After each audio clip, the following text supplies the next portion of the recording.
전박천호.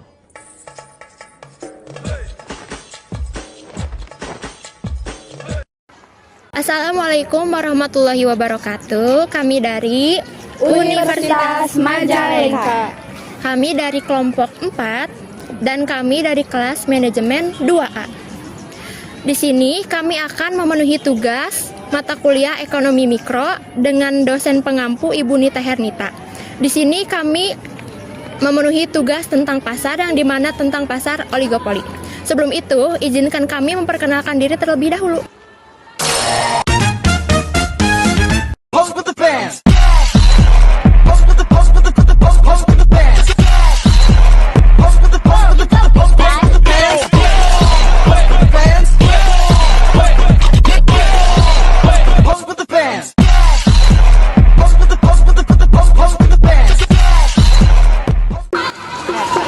Selamat menonton. Kami akan memaparkan materi tentang pasar oligopoli. Nah, pasar merupakan tulang punggung perekonomian masyarakat, yang dimana masyarakat yang berada di kelas atas maupun kelas bawah. Nah, pasar juga merupakan proses hubungan timbal antara penjual dan pembeli untuk mencapai kesepakatan harga dan jumlah suatu barang jasa yang diperjualbelikan. Pasar merupakan perwujudan dari kegiatan ekonomi. Pasar muncul karena pemenuhan akan kebutuhan semakin beragam. Pada awalnya dikenal sebagai sistem barter. Nah, yaitu pertukaran barang dengan barang yang lain. Dari sini pasar terus berkembang dengan pesatnya sampai sekarang. Berbagai jenis pasar bermunculan dengan celah-celah ekonomi berdasarkan permintaan pasar. Dalam perkembangannya, kita kenal dengan pasar oligopoli sebagai bentuk bagian dari pasar saat ini. Nah, pasar oligopoli adalah suatu bentuk pasar yang terdiri atas beberapa penjual, biasanya terdiri dari 2 sampai dengan 10 penjual. Setiap perusahaan menetapkan kebijakan sendiri dan setiap aksi dari suatu perusahaan seperti mengadakan perubahan harga akan direspon oleh perusahaan lainnya. Karena setiap perusahaan yang ada dalam pasar yakin bahwa kebijaksanaan suatu perusahaan akan mempengaruhi penjualan dan keuntungan perusahaan lainnya, karena keterkaitan pengaruh antara perusahaan ini sangat besar dan dalam industri hanya terdiri atas beberapa penjual. Maka tidak ada teori yang dapat mewakili semua kondisi dalam pasar oligopoli ini. Industri yang hanya terdiri dari 2 perusahaan berbeda analisisnya dengan industri yang terdiri atas lebih dari 2 perusahaan. Dengan kata lain, dalam analisis pasar oligopoli ini terdapat banyak model analisis yang dikembangkan oleh beberapa pakar. Pada pasar oligopoli hanya ada beberapa perusahaan yang menguasai pasar, baik secara diam-diam maupun bersama-sama. Faktor utama yang menyebabkan terjadinya oligopoli adalah keberhasilan dalam mengelola perusahaan sedemikian rupa sehingga mempunyai skala ekonomi yang menyebabkan efisiensi dan keberhasilan dalam promosi penjualan. Jadi karena biaya produksi yang rendah dan volume pekerjaan yang tepat akan menyebabkan pangsa pasar perusahaan tersebut bertambah dalam jangka panjang. Nah, contoh dari pasar oligopoli yaitu ada Pertamina, Shell. Lalu dalam industri telekomunikasi seperti Telkomsel, Axis, XL, dan lain sebagainya. Nah, kebetulan kami akan mengambil contoh dalam industri penerbangan.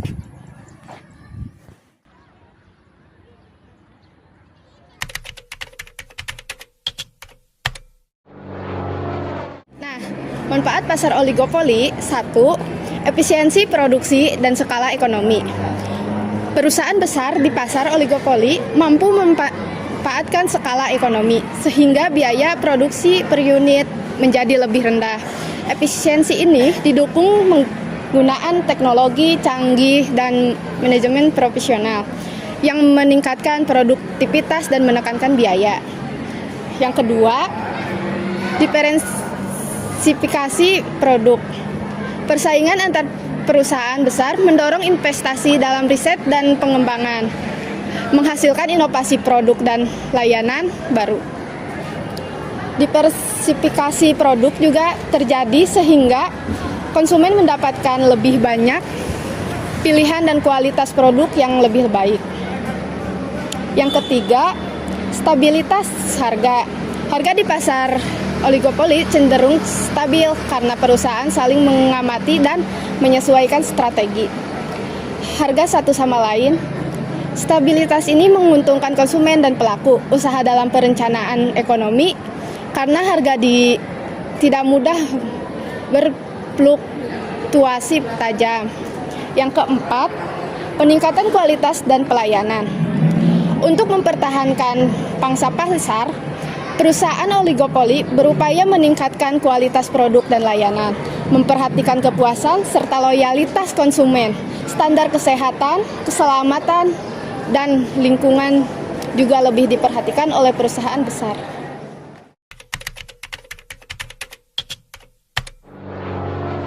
Ciri-ciri pasar oligopoli memiliki sifat saling mempengaruhi, memiliki produsen setidaknya 2/10. Produsen produk yang dijual homogen atau seragam, sifatnya juga saling menggantikan satu sama lain. Kebijakan produsen utama menjadi acuan oleh produsen lainnya. Harga produk hampir sama karena kebijakan harga dipengaruhi oleh pemerintah. Produsen baru sulit masuk karena produsen utama sangat kuat strategi pemasaran yang matang.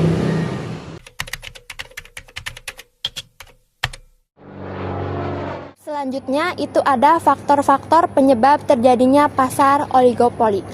Yang pertama, ada skala ekonomi yang besar atau economics of scale.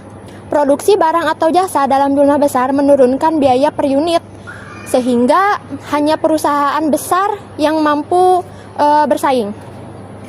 Hal ini menyulitkan perusahaan kecil untuk masuk ke pasar.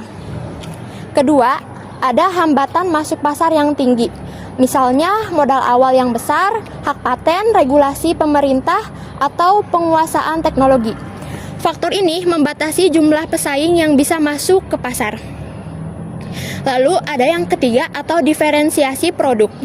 Perusahaan dalam pasar oligopoli seringkali memiliki produk yang berbeda dari pesaing, meski sedikit, menciptakan loyalitas merek dan persaingan non-harga.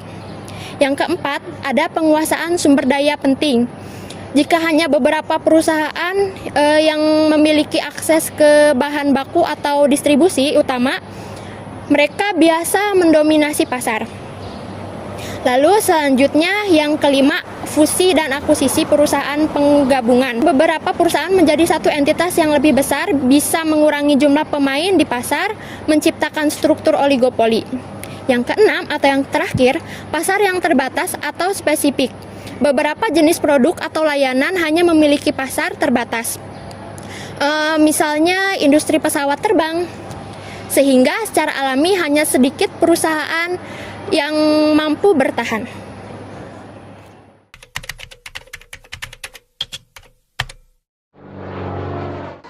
Lanjut ke tujuan pasar oligopoli. Nah, pasar oligopoli ini bertujuan agar konsumen punya banyak pilihan produk dari berbagai produsen. Meskipun jumlah produsennya terbatas, hal ini mendorong produsen untuk terus meningkatkan kualitas produk mereka agar bisa menarik minat konsumen. Dengan begitu konsumen diuntungkan karena mendapatkan produk yang lebih baik, sementara produsen juga bisa mendapatkan keuntungan lebih besar asal mereka menjalankan strategi pemasaran yang tepat dan bersaing secara sehat.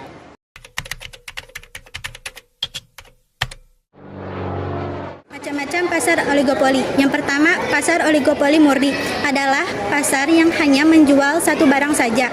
Meskipun hanya satu barang saja, tetapi varian dari barangnya cukup banyak.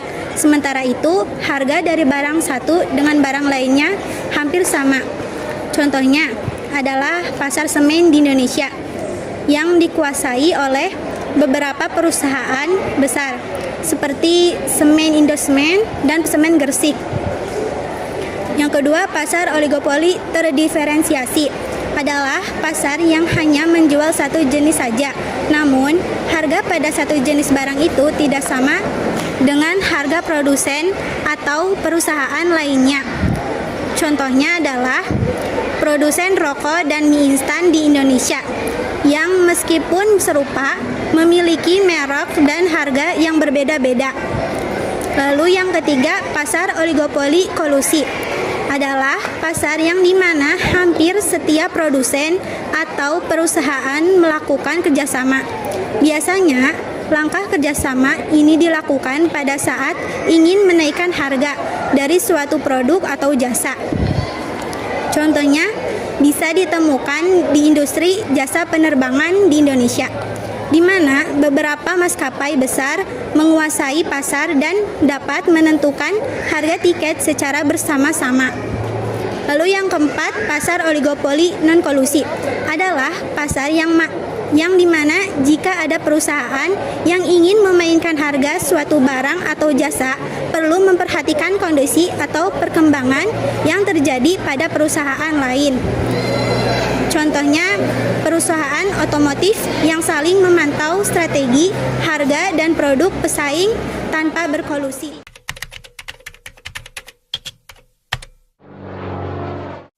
Pasar oligopoli memiliki beberapa kekurangan yang dapat berdampak negatif terhadap konsumen, produsen kecil, dan efisiensi pasar secara keseluruhan. Berikut adalah kekurangan utama dari pasar oligopoli. Yang pertama, perang harga antar produsen sering terjadi. Yang kedua, produsen menggelontarkan banyak dana untuk iklan dan promo agar produknya dapat dibedakan dengan produk dari produsen lainnya. Yang ketiga, pemborosan sumber daya ekonomi.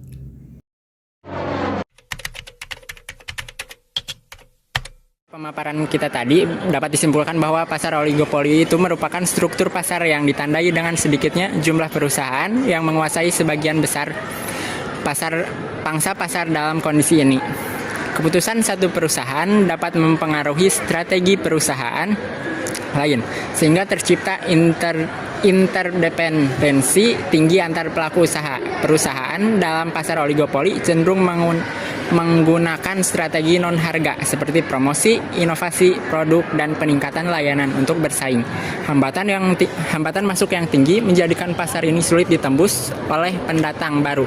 Dalam konteks manajemen, pemahaman tentang dinamika oligopoli sangat penting untuk merancang strategi bisnis yang adaptif, kompetitif, serta menghindari praktik anti persaingan.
Mungkin cukup sekian dari kami.